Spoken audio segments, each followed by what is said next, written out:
मक्खियों की आदत होती है गलाजत पर बैठने की।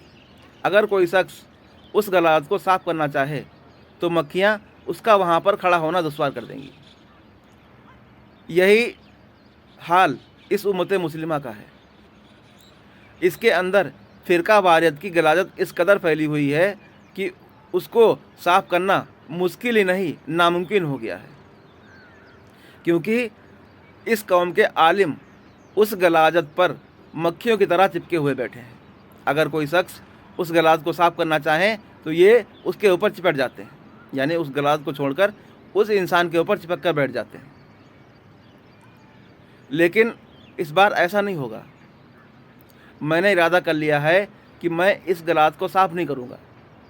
मैं इस गलाजत के ऊपर इतनी मिट्टी डाल दूँगा कि ये गलाजत और ये मक्खियाँ उसके अंदर दफन होकर रह जाएंगी।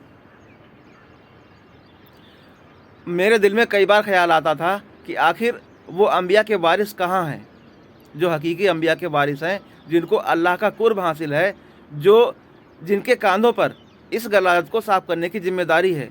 आखिर वो कहाँ हैं? वो इस गलाजत को क्यों नहीं साफ़ कर पा रहे हैं? तो आज मेरी समझ में आया कि इस कौम के आलिम चाहते ही नहीं हैं कि ये गंदगी जो है इस मुआशरे से हटे, क्योंकि इन आलिमों को इनमें अपना मफाद नज़र आता है। ये अपनी बुज़दिली पर आराम से पर्दा डाल देते हैं। इस फ़िरका वारिद के पीछे इनकी बुज़दिली और इनकी नाकामी छिप जाती है। अब तक मैं यही सोचता था कि आखिर वो अंबिया के वारिस जो अल्लाह के करीबी हैं, वो इस गलाजत को साफ़ क्यों नहीं कर रहे हैं। तो इसकी वजह सिर्फ यही है कि उनको वहाँ पर टिकने ही नहीं दिया जाता है। इन मक्खियों की भिनभिनाहट उनको वहाँ पर रुकने ही नहीं देती हैं।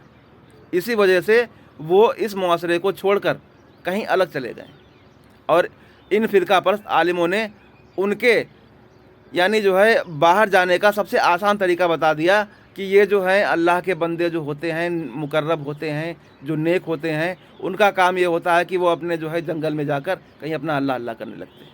ऐसा हरगिज़ नहीं। वो अपनी मर्ज़ी से नहीं जाते हैं, वो राजी मर्ज़ी से नहीं जाते हैं। उनको मजबूर कर दिया जाता है, तब वो मुआशरे को छोड़कर यानी माहौल को छोड़कर अलग चले जाते हैं।